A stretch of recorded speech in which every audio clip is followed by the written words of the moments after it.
Good morning. About an hour ago, I signed an agreement between the Minnesota Department of Human Rights and the City of Minneapolis that charts a clear roadmap for change going forward in our Minneapolis Police Department. I've heard from a lot of people out there that are wondering what to make of this and how they should feel. Is this good for police? Is it bad for police? Is this good for reform, or is it bad for reform? Well, I'll tell you what, this is a good thing for the city of Minneapolis. This is a good thing for the city of Minneapolis. I won't tell you how to feel, but I'll tell you how I feel. I feel optimistic. The agreement isn't change in and of itself, but it charts a clear roadmap to it. And there's a whole lot of work that went into this agreement. 30-plus day-long negotiation sessions. It's 144 pages, 496 carefully crafted paragraphs, and none of us could have done this work alone. This work in all forms has stemmed from partnership. I want to give a huge thank you to our negotiating team, especially our city attorney's office, Kristen Anderson, Sarah Lathrop, Yvette McGee-Brown, Amelia Huffman. Thank you so much. I also want to give a huge thank you to the Minnesota Department of Human Rights as well as Commissioner Lucero. Thank you so much. The partnership has been huge, and this is a roadmap, and it's a journey that we've already begun. This agreement helps us to embark on the work and then push it even further. You're probably tired of hearing me talk about all of the policy changes that we have already made, so I'm not going to talk about them. You can find them on the website. But in fact, we've made a ton of policy changes. But simply putting policy on a paper is not enough so that people actually feel that change on the ground. You've heard me talk about the dramatic shift that we've made to our entire government structure, creating an Office of Community Safety, providing a comprehensive and integrated approach. This is part of the safety service that we want people to feel throughout our city, in every neighborhood, and on every single block. But here's how this agreement helps. It's an opportunity to transition from the what that is prescribed on the paper to the how. How, in fact, are we going to get this done? As I've said, we've done a lot of policy, but the words on the page aren't enough. We want to make sure we first have that policy in place. Second, we want to make sure that officers know specifically what they're supposed to do and how to follow that policy. Third, they need to be trained in on that policy to the point where it's muscle memory. And then finally, officers need to be held accountable when they aren't living up to the standards that we are insisting on as a collective community. A good deal of the policy language that you'll see in this agreement you've probably seen before. The big part in this is that it takes us further, embedding this policy in practice. Indeed, this agreement helps to ensure that the policy itself meets the road, it meets the ground, that neighbors and officers alike feel that change, and I can assure you that both neighbors and officers want to be part of that change. The agreement also serves several opportunities. The first opportunity is that it takes the sting of politics out of the equation. Inevitably, we'll still have disagreements going forward here at City Hall. Many of those disagreements, however, are ironed out and are ironclad in the agreement itself. For example, an early intervention system. There will no longer be a dispute either way about whether we should have one. We need to have an early intervention system. It needs to be set up.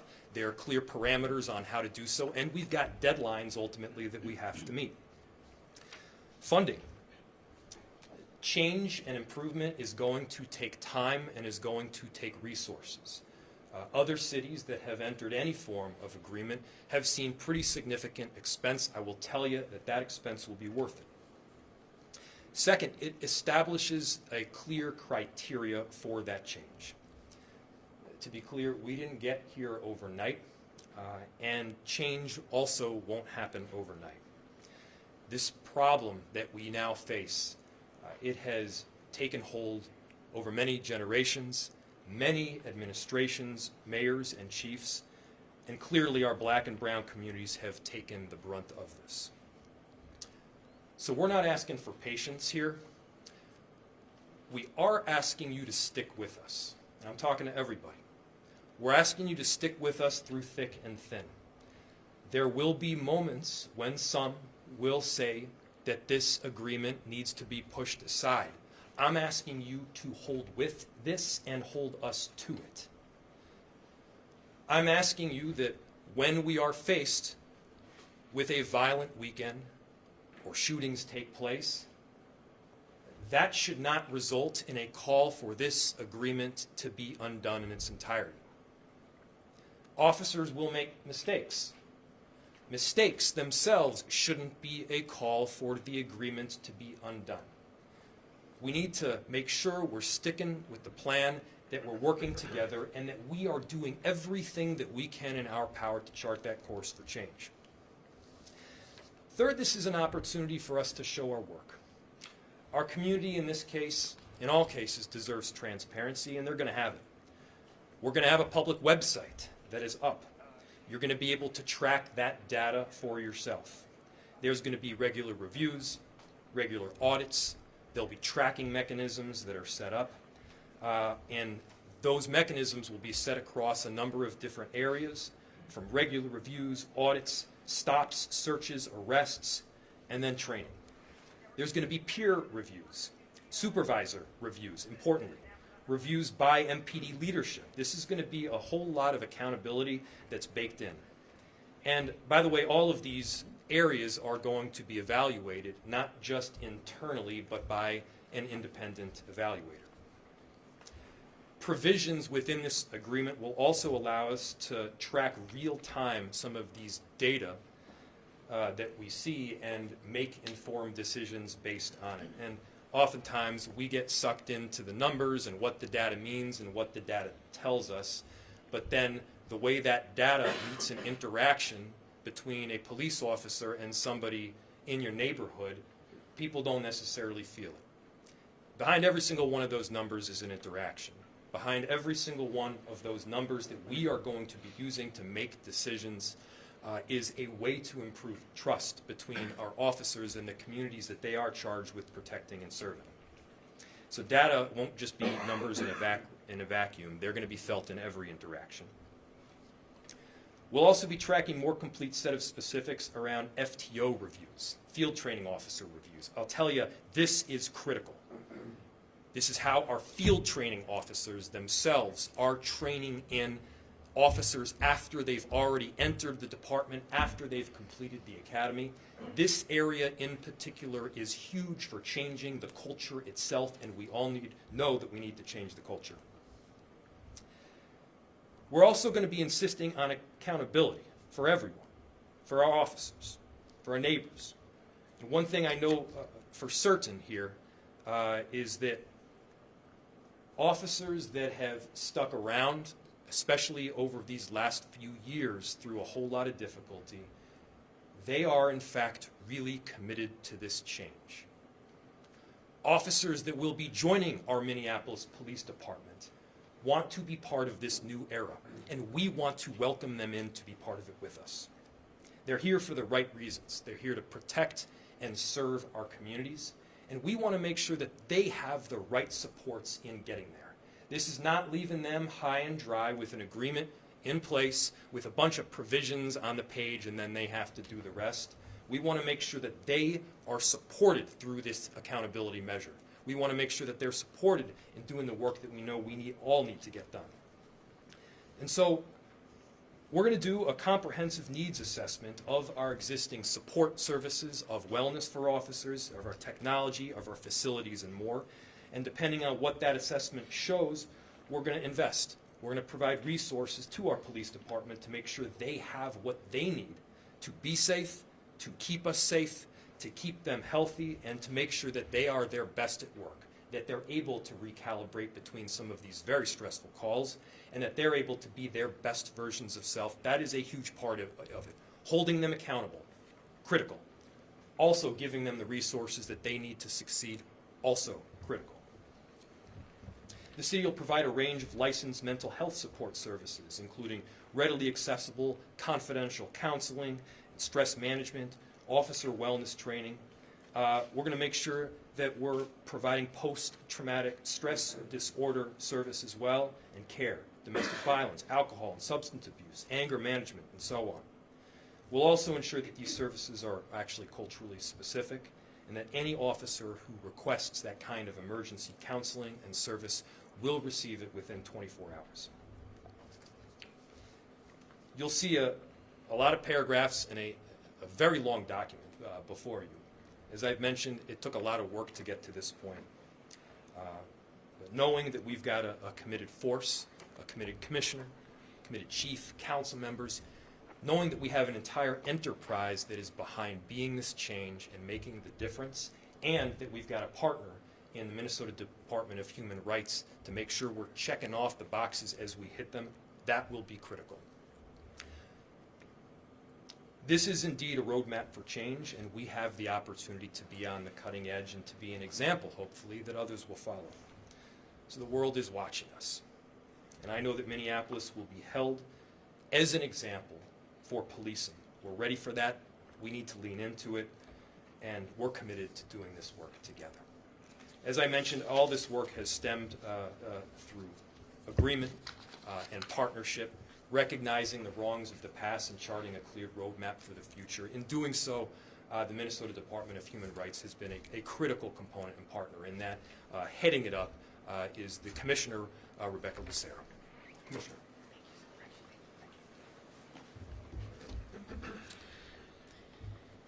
Good morning.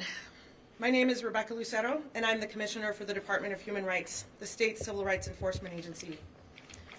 Guess I want to go a little bit off script from what I intended to start with, and actually just talk a little bit about George Floyd. He was murdered 1,040 days ago. It's been a very long time to get to this point where he should be alive still. We launched an investigation against the city of Minneapolis and the Minneapolis Police Department because it is unlawful for a city or a police department to discriminate against a class of people because of their race. And when our department finds civil rights violations, we seek structural transformational change. So today we have entered into this court enforceable agreement. This is a legally binding agreement. It requires the city and MPD to make transformational changes. And importantly, everything is tied to and centered around organizational culture. It's tied to and centered around recognizing the humanity, recognizing the civil rights of community members, addressing race-based policing, and strengthening public safety. I want to start by thanking all of the community members who have been working on this for years, decades, generations. They've been through a lot of partnership with the city. They've done a lot of work on the ground, and it is because of their work that we build off of, that it is their work that we build off of throughout this. I'll talk about what we heard from community members and also from officers, but I just want to say that this agreement incorporates wholesale what we heard from community members and police officers all over. I, of course, want to also thank Mayor Fry, the Minneapolis Police Department, the City Attorney's Office, City Council President Jenkins, and City Council for their cooperation, their creativity, and their leadership throughout this process. I am grateful for the commitment to the hard work ahead. Minneapolis community members deserve to be treated with humanity, and this provides the framework, as the mayor said, a framework for lawful, non-discriminatory policing. It reduces unnecessary dangers for officers, and across the board results in better public safety for Minneapolis. So it was a little bit under a year ago, on April 27th, 2022, that I came before you to announce that the Minnesota Department of Human Rights found the city and MPD engage in a pattern or practice of race-based policing. That discrimination is in violation of the Minnesota Human Rights Act.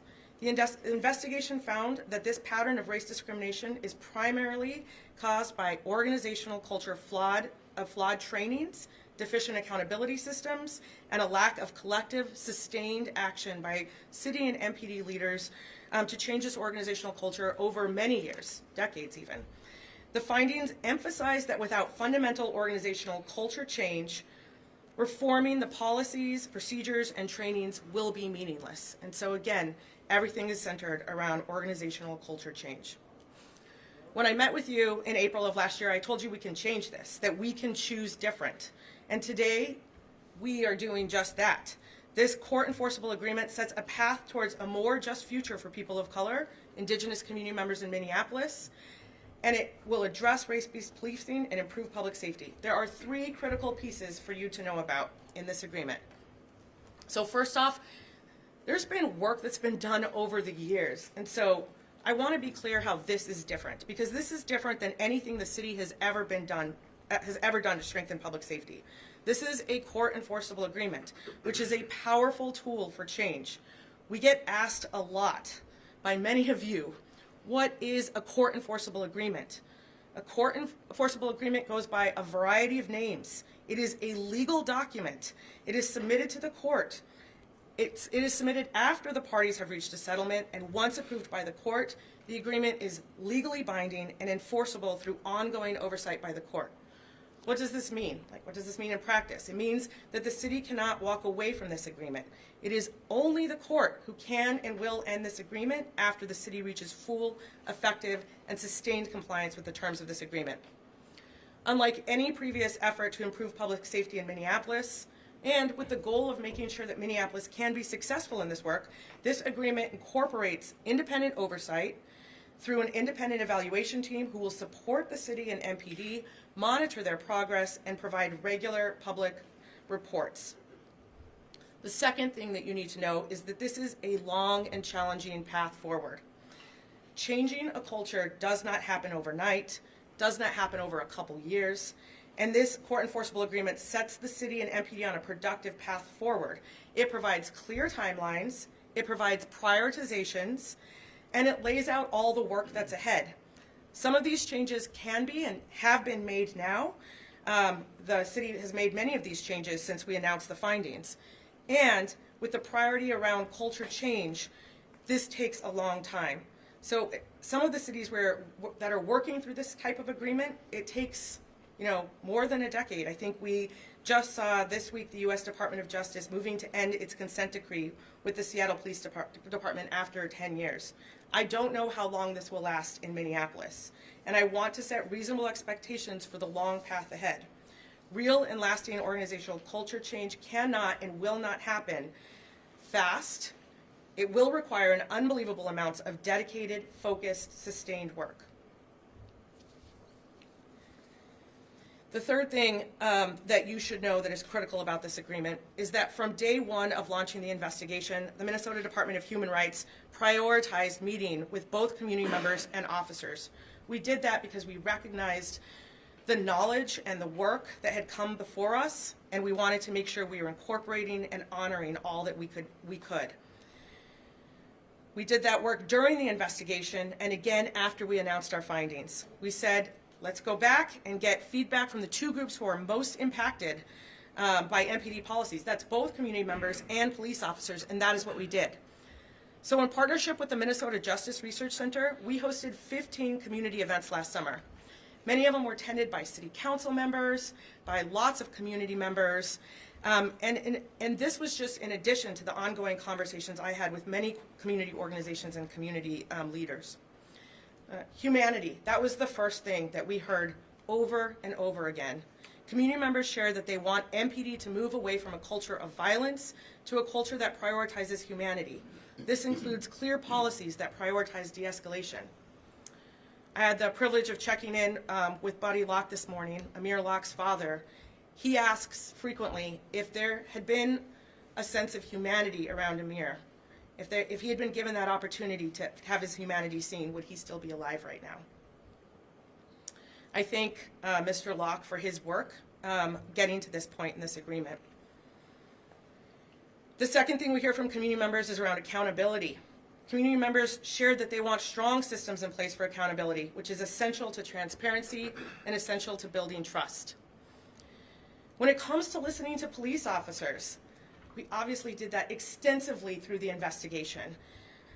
We And then after we announced the findings, we worked with 21 CP Solutions to hold 15 listening sessions last summer at every precinct with officers of different rank and different assignments.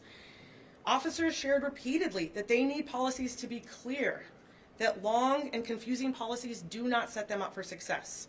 Officers also shared that they want to be trained on those clear policies with practice, with hands-on training, with adult learning principles, and that needs to occur before the policies go into place. So again, both community members and officers can be set up for success. And officers shared that they need better support. That includes everything from comprehensive health and wellness programs to having a technology systems that interface, that talk to each other. So for community members and officers listening, this means that this court enforceable agreement contains many provisions that are based on what you shared. Really want to thank you for your time and input with us throughout this process. So what is in this legally binding agreement? I'm just going to go over a few quick points here. It requires the city and MPD to make transformational changes. Importantly, every provision in this agreement was agreed to by the city, by MPD, and by the Minnesota Department of Human Rights. So let's start with clear, effective policies, because as we heard, clear, effective policies build community trust, provide non-discriminatory policing, and reduce dangers for officers. In our findings, you may recall that MDHR found that MPD officers use higher rates of more severe force against black individuals compared to white individuals in similar circumstances, so apples to apples situations here. So to make sure that force is used only when it is objectively reasonable, necessary, and proportional, the city and MPD must require officers to de-escalate, prohibit officers from using force to punish or retaliate, limit when officers can use force, limit when and how officers can use chemical irritants and tasers, and ban excited delirium training. In our findings, the Department of Human Rights found that even when comparing similar traffic stops, again, that apples to apples comparison, MPD officers searched black community members or their vehicles during traffic stops almost 2 times more often compared to white individuals, again, in those similar situations. And the alleged smell of cannabis or marijuana is a justification relied on to complete a search of people of color.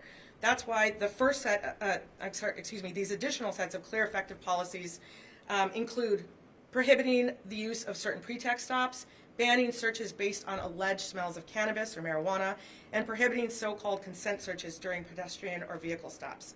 I want to make sure I'm making an important note here. The court enforceable agreement does not prohibit officers from relying on reasonable, articulatable suspicion or probable cause of criminal activity to enforce the law. We want officers to do their jobs. We want them to be successful and do them well, and that means policing in a non-discriminatory manner. So the second bucket is where the court enforceable agreement prioritizes organizational culture change. Many of these items, you recall, MPD officers said were particularly important to them. First, quality training and support. It's important that MPD officers understand and follow policies. That's why the city and MPD are required to provide quality, timely training. They must also provide officers with a range of support services, and that includes meaningful mental health support and well-functioning early intervention system. All things officers and community members all said were essential. Next is meaningful engagement. While MPD is developing and updating its policies, they are required to actually work with and engage and collect feedback from the people who are most impacted by MPD's policies. Again, community members and police officers. This helps build relationships, it creates buy-in, and it develops a continuous feedback loop of learning. The agreement also requires the city and MPD develop robust and well-functioning accountability and oversight systems, so MPD officers are held to the highest standards of integrity. It requires that the Office of Police Conduct and the Office of Internal Affairs conduct quality and timely police misconduct investigations, and they have to happen separate from each other without inappropriate influence, which was something we talked about quite a bit in our findings. Lastly, there's robust data collection and transparency. We know that data-driven decision-making supports a culture of accountability and transparency. That's why the agreement requires the city and MPD to strengthen its data collection mechanisms, something officers said was super important, produce an annual use of force report, something that community members wanted to have transparency around, create a public database of discipline records that is searchable by precinct, by name and date. And one that I'm particularly excited about as well is to establish an MPD review panel that exists to create the systems and structures for critical reflection, for process improvement, and for continuous learning, because this is a never-ending process to work on culture. You will find up on our website, of course, the full agreement, summaries, one-pagers. You'll see a diagram that shows you how all of these pieces connect and come together around organizational change, of continuous learning, of humanity, and civil rights. When I announced this investigation on June 2nd, 2020, I said, all of us are called to do everything we can, not just to prevent future deaths, but to end the systemic racism that is leading to these outcomes. I ended by affirming that we are deeply interconnected, that we need each other. So again, I'm thrilled that Mayor Fry, Commissioner Alexander, Chief O'Hara, Council President Jenkins, and the entire City Council have pledged their deep support of this legally binding, court-enforceable agreement. It is going to take all of us, city and state government, yes, but also foundations, businesses, community members, all of us, to tackle the structural, transformational shifts that must happen for lasting change to occur. This agreement serves as a model for how cities, police departments, and community members across the country can work together to address race-based policing and strengthen public safety. This is a model for a new path forward. So it has been 1,040 days since an MPD officer murdered George Floyd. I started by talking about how Mr. Floyd should be alive today. It is with the deep awareness that Mr. Floyd should be alive today that I'm going to end my statement again today, just like I did last time I talked to you, by affirming that we are deeply interconnected, that we need each other. And so I look forward to the work ahead. Thank you so much.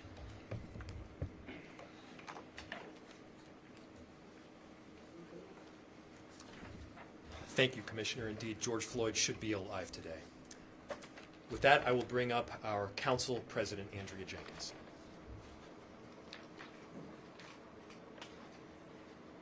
Thank you, Mayor Fry. Thank you, Commissioner Lucero. My name is Andrea Jenkins. I'm the president of the Minneapolis City Council. I just want to start by stating that this settlement represents a roadmap for greater accountability, transparency, better training, and police officer wellness. We've begun the work to implement changes in conjunction with the Minnesota Department of Human Rights findings and to restructure our Office of Community Safety and how we respond to public safety issues. We have a lot of work ahead of us. I want to start by thanking city leaders, including Mayor Fry, my city council colleagues, some of whom are here with us today, council members Vitow and Council Vice President Palmisano. I want to thank Commissioner Lucero, Chief O'Hara, the City Attorney's Office, and all City of Minneapolis staff for their collaboration, engagement, and commitment to this agreement, this court enforceable agreement, and the commitment to the work ahead. Today is about community, especially our black and brown communities, and how we're going to better serve them. Today is about how we're going to build a more transparent, more accountable, and more equitable police department. While much of the work to date has been technical and legal in nature, our community has remained a priority throughout this entire process. And as we have been reminded by Commissioner Lucero, this work was initiated by the death, the murder of George Floyd, but not only George Floyd, but by so many other community members that should be alive and here with us today. We understand that this agreement will impact every facet of our community.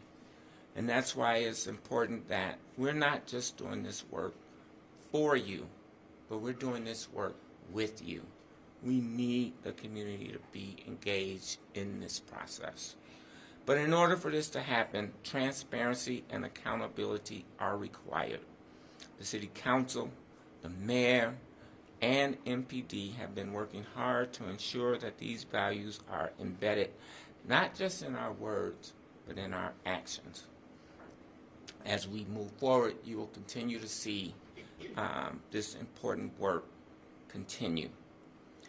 In the next few months, the city will be creating a public web page, in addition to the web page that Commissioner Lucero talked about, to receive comments from community members surrounding the MPD's policies and practices. This will also offer a chance for residents to share their thoughts on what is going well and what they'd like to see improved. The city will be holding public engagement sessions to discuss the police department's goals, visions, values, and policies, and to get feedback from our residents on how to best continue collaborating and moving this work forward. As policies are revised at MPD, you will know. I'm proud to say that myself and Councilmember Ellison co-chair the Patterns and Practices Subcommittee, and that we will have frequent and robust public hearings so that we can get updates from the police department, MPD, as well as the independent evaluator, to make sure that we are keeping the public informed on the policy changes and updates as they occur. Our community will be involved in the selection of an independent evaluator who will oversee this agreement and will be invited to public sessions to learn more about the finalists for this position. Lastly, but certainly not least, I'm really proud that we have created a community commission on police oversight to improve transparency and accountability. As has been reported in the news, we've had record-breaking number of applications for this commission. 160 people have stepped forward to be a part of this work. This overwhelming response indicates that people are eager for meaningful and community-led oversight of our police. We know that this work is going to take time, but it doesn't mean that we aren't committed to it, because we recognize how important this work is for our community and the police department. I'll end by saying this. I know how much trauma and pain the last 3 years have had on this entire community, but especially our black and brown communities. I want you to know that we see you, we hear you, and we are committed to making the meaningful changes that will create the safety, the trust, the accountability, and the humanity that our communities deserve. I hope that you will show up to work with us as we move forward towards change, and that includes showing up to community sessions to have your voices heard. Before I introduce my colleague and Council Vice President, I do want to acknowledge that March 31st is International Transgender Day of Visibility. And I say that because when we honor and recognize the most vulnerable people in our communities, everybody benefits. That's what this agreement is doing, and that's the work that I commit to doing each and every day. Without any further ado, I want to introduce my colleague and friend, Council Vice President Lene Palmisano. Thank you.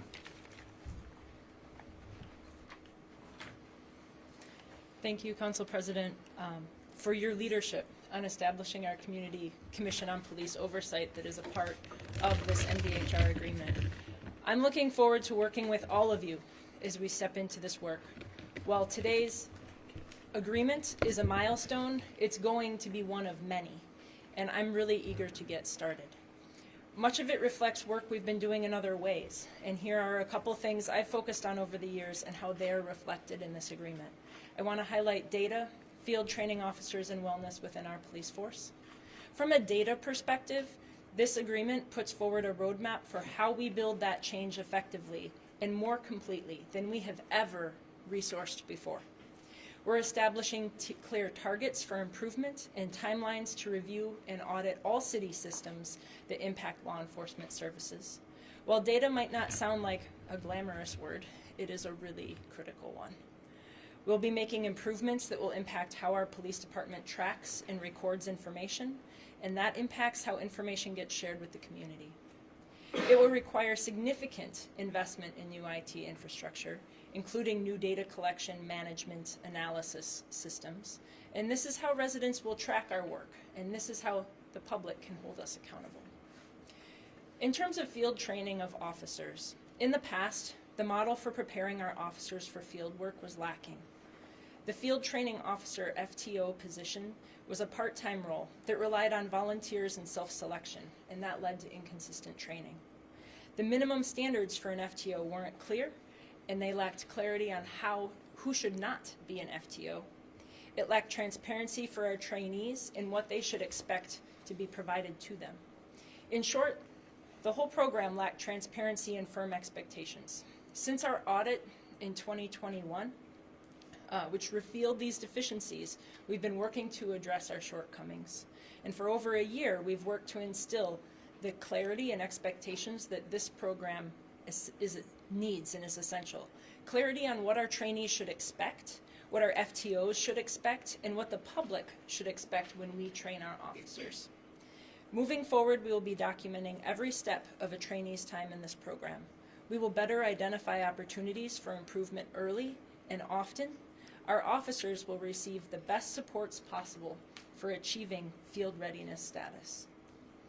Another important part of the work we're going to continue doing, and others have mentioned this going forward, is providing full comprehensive support for officer wellness. We know that mental health is health, and it's crucial that our police officers have the support and resources they need to be able to do their jobs effectively and efficiently. With this agreement, we are expanding how we provide treatment and preventive services to our officers so they can bring their best selves to this job. When our officers are taken care of, it allows them to be able to better take care of our community. We will be providing access to a full spectrum of licensed mental health support services, a comprehensive annual wellness plan, and regular audits so we are ensuring our officers' needs are being met. Over the last 3 years, we've talked a lot about how we're going to shift the culture of MPD. Building a city that supports one another and provides this kind of care that addresses the trauma that officers experience is one way to start that shift. I'll now turn it over to our City Attorney, Kristen Anderson.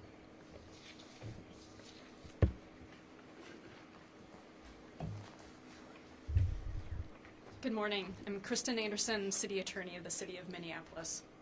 As a resident of Minneapolis, I have a vested interest in ensuring that our city is committed to building community trust in non-discriminatory constitutional policing.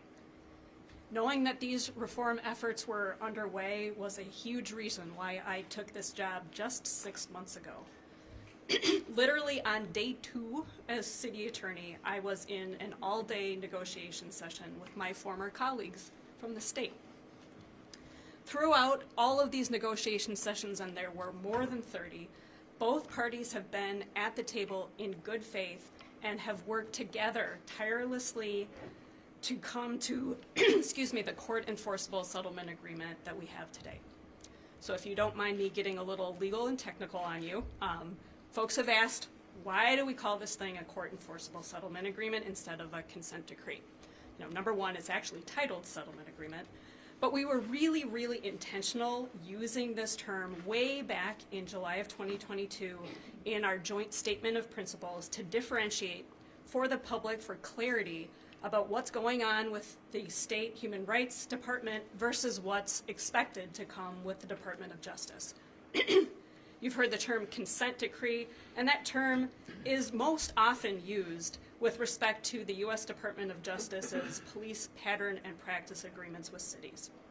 In that joint statement of principles, MDHR and the city intentionally used the term consent decree to describe what may occur in the future between the city and the U.S. Department of Justice. And in contrast, we use the term court enforceable settlement agreement to describe what MDHR and the city would negotiate to resolve MDHR's findings.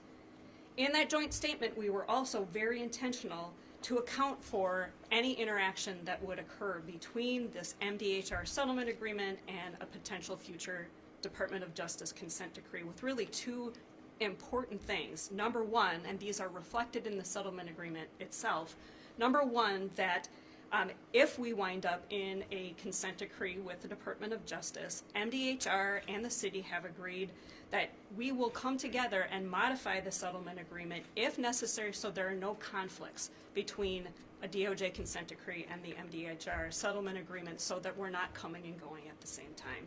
And then the second really important point is that there will only be one individual or entity to evaluate compliance with both agreements, one monitor. Continuing to be a little on the legal side, I wanted to talk today a little bit about what the process will be now that we have a approved settlement agreement.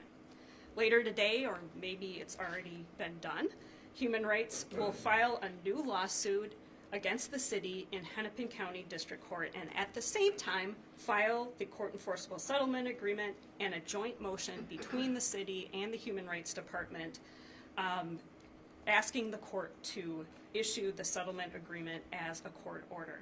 This lawsuit is simply a necessary part of the process for the settlement agreement to be approved by the court, making it that court enforceable agreement that we have been all talking about, as agreed way back in July in the joint statement of principles. There are no new allegations in the lawsuit. It contains allegations based on MDHR's investigation and probable cause determination from April of 2022. So all of these documents will be filed in court, and then it's in the court's hands for the court to determine what process the court wants to use, and for the court then ultimately to approve the agreement. As others have said, compliance with this court enforceable settlement agreement will be a huge undertaking. Cities from around the country have told us that this is an iterative process and it will take years to accomplish to get it right. But we need a clear goal that we are all working towards.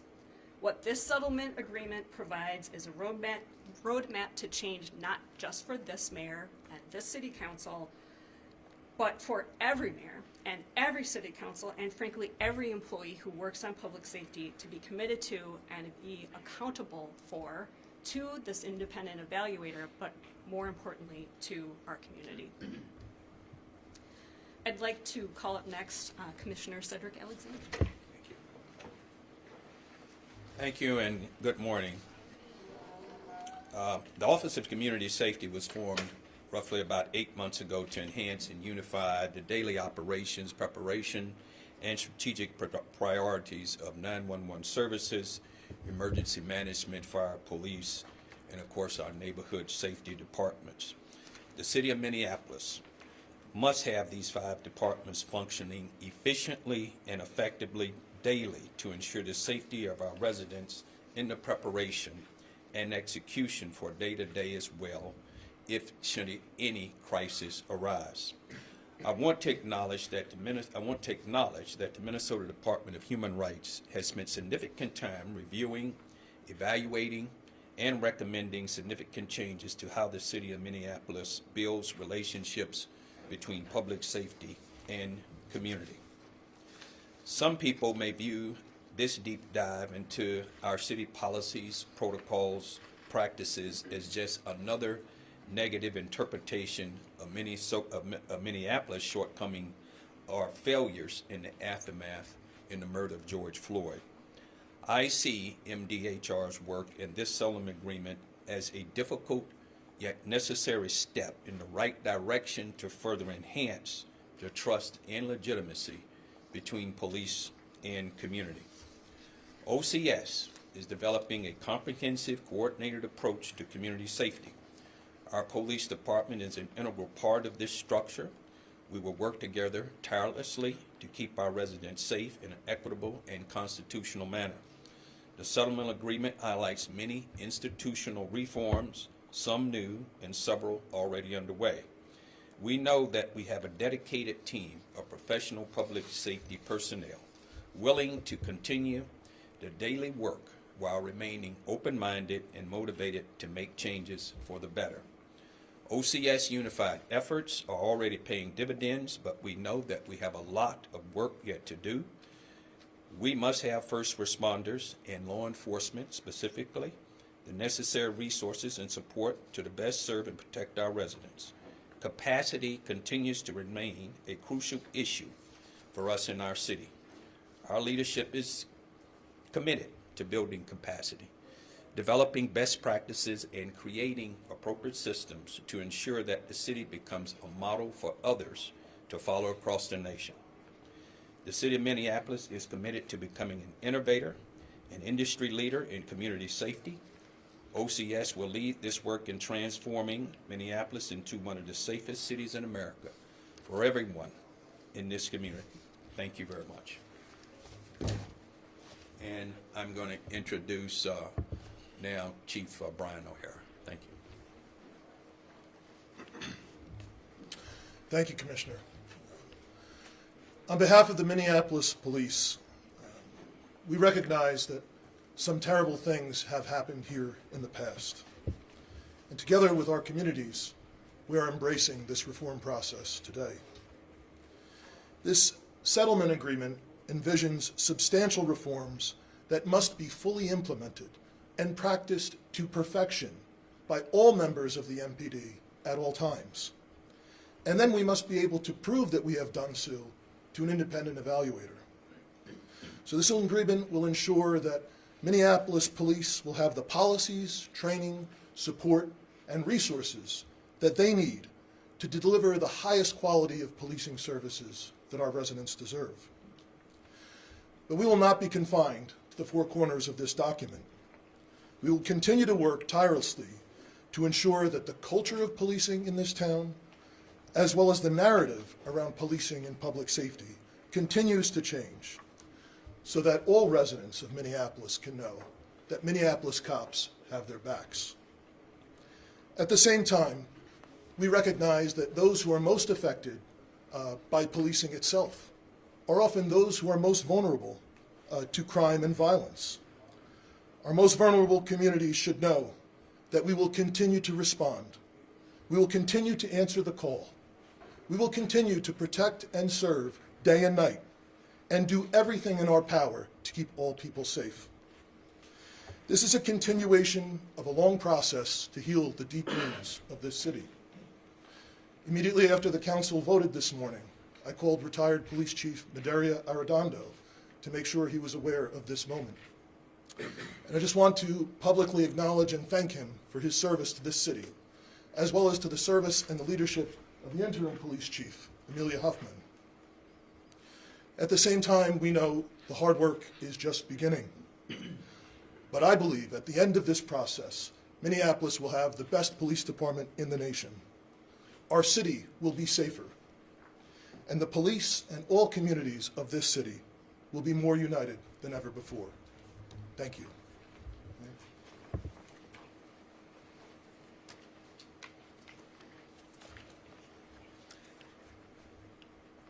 So I think it's clear that the murder of George Floyd was the final straw that led to this investigation. But this investigation, as has been stated repeatedly, is about a pattern practice over more than a decade. And that's why this work of embedding that culture change is so essential. Not just words on a paper, but making sure that every interaction has changed and that we are doing right specifically by our black and brown communities. And with that, I'll open it up to questions and or pass it off to others. Yeah, Mayor Fry, can you and Commissioner Lucero both address these covert social media accounts, which are mentioned but only briefly in the agreement. Have you, I know there's dispute over this in negotiations, can you guys just say clearly, do you both agree that the allegations as they appeared in the original charge were accurate? I'll first pass it off to Kristen Anderson, our city attorney, and then of course Commissioner Lucero can answer as well, so we get that in the record. I mean, the short answer is the city does not agree with those findings. We don't have to agree with everything with the Human Rights Department to come to a settlement agreement. I will note that in the 496 paragraph settlement agreement, it addresses covert social media or undercover social media in one paragraph and in a definition. And what it says is that the parties recognize the value of MPD using those accounts in a non-discriminatory manner to establish a credible undercover social media profile, and that we will continue to maintain a policy and will develop procedures. I also want to point out that Human Rights has on their FAQ website, I think, a very helpful question and answer. What did MDHR mean when it found that, quote, MPD's covert social media accounts were used to conduct surveillance? And the answer is, with respect to MDHR's findings about MPD's covert social media use, when MDHR described MPD as, quote, surveilling individuals and groups through social media, MDHR did not use that term to indicate, quote, hacking into accounts or private messaging systems or, quote, wiretapping those individuals or groups. What was meant by, quote, surveillance was that MPD officers use covert social media accounts to, quote, follow and, quote, engage with individuals and groups through their social media accounts. It is common practice for law enforcement agencies to, quote, follow and, quote, engage with individuals and groups through their social media accounts to establish a credible undercover social media profile. And sorry, before we go to Commissioner Lucero, will you release the underlying documents so we can tell our readers and viewers whether or not the city was covertly, following people on social media, people of color, not white people, not white supremacists, and for no, criminal investigatory reason? That's what I'm talking about, not the definition of the word surveillance. Okay, so the Data Practices Act obviously covers all of the data with respect to the investigation. At this point, all of the data with respect to MDHR's investigation is covered under Minnesota Statute Section 13.39, which is civil investigatory data, which is non-public at this point. So you can't release it, or you Correct. won't release it? Correct, we cannot release it. It's not public.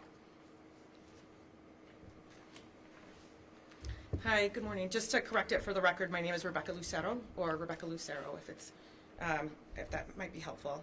I think to address your specific question, our findings are correct. MPD uses covert social media to target black leaders, black organizations, and elected officials without a public safety objective. That remains true. The only clarity we provided was that when we said surveil, we meant exactly what we said in our findings, that they were using fake accounts to access community members and organizations to seek and gain access. We can call it, we don't have to use the word surveil if there's confusion about that. We agree it does not mean wiretapping. So we do agree that it means to track, follow, engage with. At the end of the day, we don't have to agree. That's what matters. And the policy change in here covers every single piece from top to bottom that must implement really good policies around undercover social media or covert social media accounts. And that's what we made sure to get into this agreement. I can ask Deputy Commissioner Irina Vanderman to come up and provide some more specifics on the legal pieces of it. Hello, everyone. Irina Vanderman. I'm the Deputy Commissioner for the Minnesota Department of Human Rights. As Commissioner Lucero just shared, the agreement itself contains, it's true, one paragraph and one definition pertaining to the use of undercover social media accounts. And that one paragraph addresses in full substance the concerns and findings that MDHR had with respect to the use of those undercover social media accounts. They can only be used as defined and provided in the definition for furthering criminal investigations. They have to be used in a lawful, non-discriminatory manner, And of course, there has to be authorization for such accounts to be created, tracking, regular supervisory review, and review holistically by the MPD review panel that Commissioner Lucero spoke about before with respect to how those accounts are being used to ensure that there's not a discriminatory outcome. If there's any other questions, happy to answer that. I think it's not worth our time to go back and forth on this piece. I think what matters is that we do the work. And that is what we're all committed to doing. We've got to get to work to make sure there are good policies, good training, good procedures in place. And that is what the agreement lays out in detail throughout. Why is the city not admitting wrongdoing in the agreement?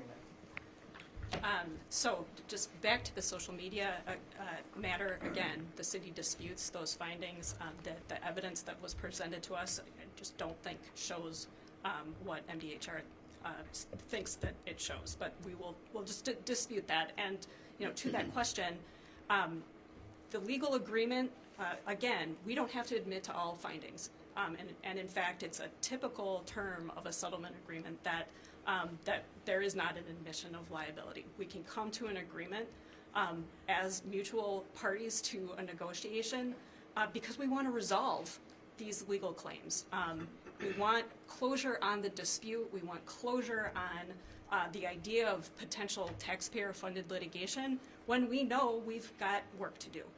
And as I said at the council meeting today, this work, it's already started, but this really gives us a roadmap to really start this work in great earnest with a huge amount of accountability through that independent evaluator, and that's really what we're aiming towards. Not disputing all of these different points, but really coming together to make positive change for the community. Paul Bloom, Fox 9, Chief O'Hara. Can I get a question with you, please? Talk to me about training the staff. Obviously, we know work's been done, since Floyd over the last couple of years, but some big changes. Traffic stop search, marijuana, broken taillights, FTO. What's next week look like? I mean, do we have to redo training? How long will this take to get this department, your team right now, up to the standards of this agreement? Yeah. So, I mean, directly, next week does not look much different than today. This is not something that the city has gotten into overnight, and we're not going to get out of this completely overnight. However, much of what is in the agreement had already been adopted by policy. And I think, as had been highlighted before in some of the feedback that police officers gave during this investigation, is officers are simply looking for clarity, right? And as there had been an urgent need to make reforms, I think to some degree officers felt somewhat overwhelmed by the length of policies and so on. So I think what this agreement will help is it will help ensure both that community has input and has their fingerprints on our policies, but also that our cops have a voice as well, that we get good feedback from our officers as far as what they understand and what they don't, and that when changes actually happen, we will be given the space now to ensure that there is, adult-based learning, scenario-based learning to ensure that officers are able to react on the spur of the moment. And a lot of times, quite frankly, police officers on the street are making decisions that sometimes it takes attorneys weeks to figure out what is the appropriate charge and that sort of thing. So I think this is something that as this goes on, as we move forward, as we're able to implement new policies, we're able to implement new training, I think this will be something that will be more and more embraced by our officers. It also addresses officer wellness issues, as well as having a review of facilities, both police facilities and facilities that are available for training. So I think there's a lot in this agreement that will help provide the support and direction that police officers want. Have the officers have they been given a copy of the agreement today? No, the agreement has been confidential until this point. So as we move forward now, my plan is to train first the command staff and the supervisors so that they have a better understanding of that, and then we'll filter it down, throughout the entire agency. Is the city any safer because of this agreement, in your opinion? The city is safer today than it was at this point last year. Right? We've already had more than 36 fewer victims of gun violence this year. And ultimately, the city is dealing with a serious level of crime and violence that's absolutely unacceptable. And the only way to reduce crime And sustain those reductions is to ensure that we are building trust with our community. We need people to be able to trust us, to tell us what's going on and where we might need to be. We need the community to inform our practices. So absolutely at the end of this, as we go through this process each year, I believe the city will be safer each year, as well as I think more and more residents will say they trust Minneapolis cops and they have had more positive interactions with our officers. One of the findings in this report was that officers routinely used racist, sexist, hateful language against residents, against suspects, against witnesses, which was already against policy. How is this report actually, or how is this agreement going to actually change that practically? I think there's a lot that has happened and that is not unique to Minneapolis. That police departments do have policies that force must be lawful and so on, and still terrible things happen in policing.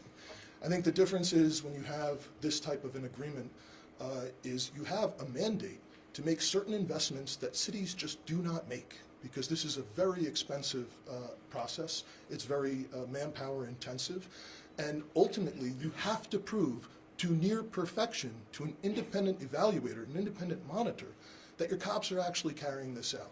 So I think the difference here is not the quality of what's written in documents, it's actually proving what happens on the street. So we're going to see officers being disciplined for, say, cussing out, residents?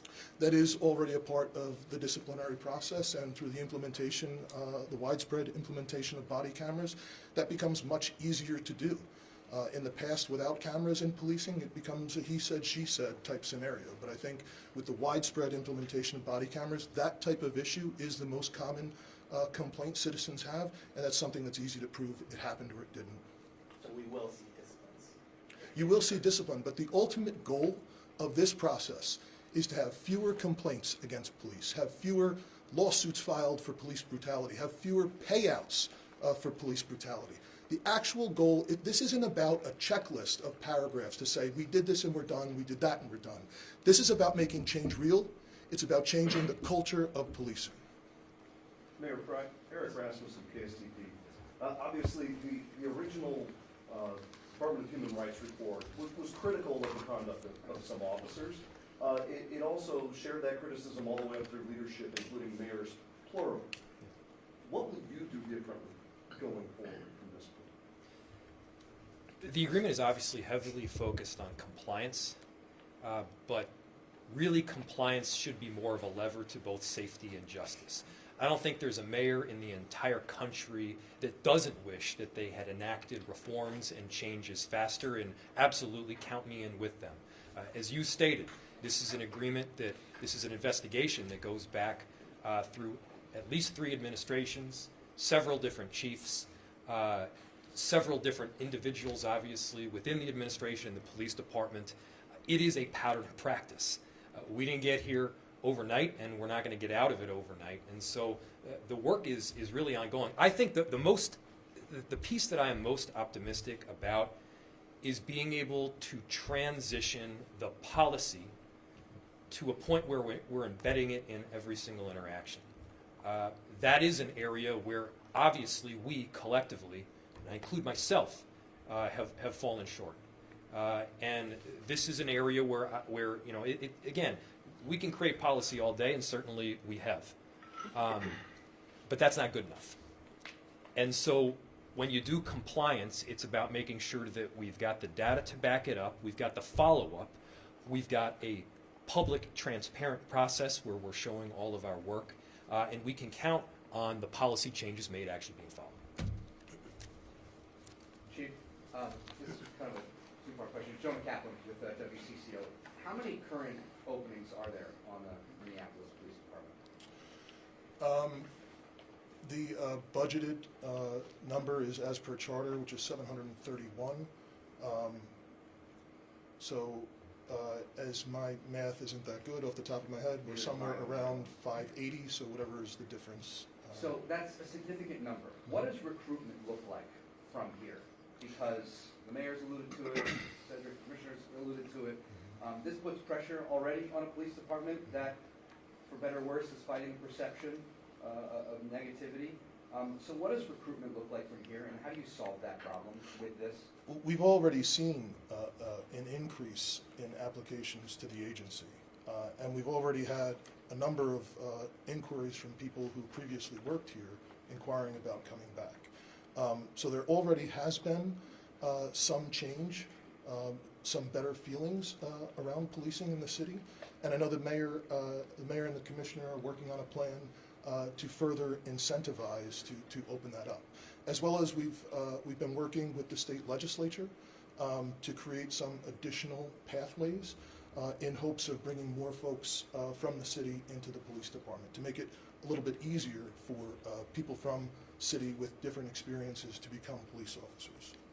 And sorry for more math questions, but for the mayor and maybe even for the council president, what kind, you've all been alluded to about now the financial commitment to this. How much is it going to cost the city and taxpayers to enforce and comply with this agreement?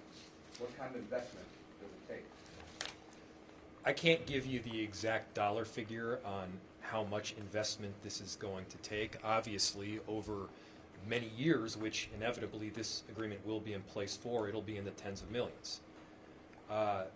If you look at other cities, a huge portion of the cost comes in the form of IT investments, data information and sharing investments, and I think one of the most critical pieces is an early intervention system. You know, I'm going to get a little bit technical here. It's not like, you know, given the scope of the issue and what we need to do to improve, it's not like you're just going to be able to buy one of these things off the shelf like a Microsoft Word. You know, you got to be able to make sure that it's tailored to the unique needs of what we're seeing and also the specifics that are within the agreement itself. And I'll tell you, it's going to take time. This is one of the most important pieces that we're going to be working on, and that's just limited to the IT. On top of that, there are personnel additions that will inevitably need to be made to make sure that, for instance, supervisors are also supervised. We're going to need to make sure that training investments are made to make sure that the field training officers and the supervisors themselves are trained in on best practices and then are evaluated to make sure that those best practices are being followed. Long story short, this is no small undertaking here. There will be significant investments. Can I give the exact dollar figure now? No, I can't. But certainly you can look to other cities to see the general expense. Follow up on that. How much money this year and next year? Is there money already in the budgets for improvements? As part of my budget proposed for 2023 that we allocated in 2022, I believe there was about $2 million that was set aside for the initial investments. I am not confident that that will be enough. If we need more, certainly we will make those allocations. But there's only so much money to go around, so I guess what should residents and taxpayers be prepared for in terms of tough choices that you and the council are going to have to make? I'm a mayor, and as mayor, you deal in the business of reality. The reality is that we will have tough choices to make. The benefit of this agreement is many of those choices are already made. These are commitments that we have made. These are goals that we have committed to, and I think we need to get the job done. Yes, please. Please correct me if I get any of those dollars wrong. You got it right. Thanks. I'm Millie Kruger, Budget Director. So as we plan to meet the goals of the settlement agreement, we will be leveraging existing assets as well as asking for additional funding. So as the mayor just talked about in the biennial budget that was passed in December, there was around $8 million of funding to expand personnel in the city attorney's office, personnel in the IT department, as well as increased funding for alternatives to policing programs and violence prevention programs. So that money is already in the budget. We also have an additional $2 million, as the mayor discussed, to handle any needs that come up between now and the next budget process that are urgent and related to fulfilling the goals of the settlement agreement. So that's the plan we have in place. Commissioner, you talked about the impact of a court and how that kind of adds the teeth. If there is a dispute, I imagine, or the inspector finds something wrong, this is when you would file a motion that maybe the city would be held in contempt of court. How does the process work in terms of enforcing this? And what does that mean? Are there monetary penalties? How does it work? Yeah, thanks for your question. I just want to start real quick by mentioning that discriminatory policing is incredibly expensive for the city. Not only does it cost us many millions of dollars in settlements, it literally costs people their lives. And it messes with the legitimacy, trust, and cooperation that's needed for success for our city. So discrimination is expensive, and that's what we need to end. When it comes to what's next here, I want to be really clear that the Minnesota Department of Human Rights will be on the ground with the city and MPD through the entire process to make sure that we are looking at everything ourselves, that we are working with them and helping where we can on policies. We will attend every single training. We are there to make sure that they can be set up for success. This whole process is about success for the city. We are better when the city is successful, and that's why the independent evaluators are experts to provide that technical support. That is why we're doing that. And yes, if there are disputes, we will first work that out. It could go to the court, but that's not what this is designed to do. This is designed to move forward. We recognize it'll take time. That is why there's clear deadlines, clear framework, clear prioritization, because all of this stuff has to be done holistically. Where does your expertise come on the policing side of things? Like putting you inside with, chasing down these juvenile carjackers. How does that help? I don't mean to say it so crudely. I'm just curious, what is your policing expertise to sit in and know sort of the policing side? I get the human rights side, and I get the human treatment side. I'm just wondering more on the policing side. I just wasn't sure if you were suggesting that we were in a car at that point. So you said you're there throughout, right? On the ground, reviewing policies, reviewing, and so just want to clarify that point real quick. So we do have pretty extensive policing experts that work with us every single day. So we mentioned already 21 CP policing. Those are experts from around the country, many of them former chiefs. They are very respected, who are work with us all the time to make sure that we're getting this correct. Question for the city. I am wondering, what is being done to ensure the evaluator is independent of the city and the DHR, especially since the evaluator will be hired by the city? So there is an actually very exhaustive process on selection of the independent evaluator baked into the settlement agreement itself. So it is true that the independent evaluator will be on contract with the city. It's a mechanism for paying the independent evaluator. That's got to happen somehow.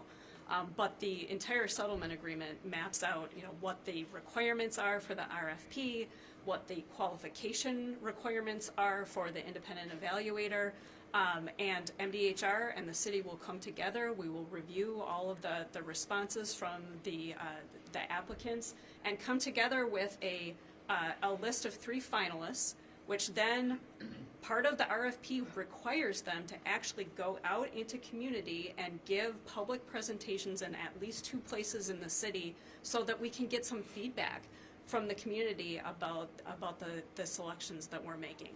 And then based on all of that, MDHR and the city will come together and make a decision jointly on the independent evaluator. There is a provision in the settlement agreement that if for some reason we can't agree, we're going to choose lots and do strikes.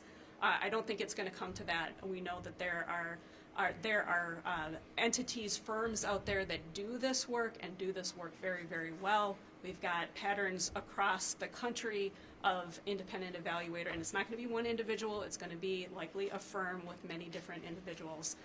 So, I mean, all of these things are mapped out in the settlement agreement. We have time for 2 more questions.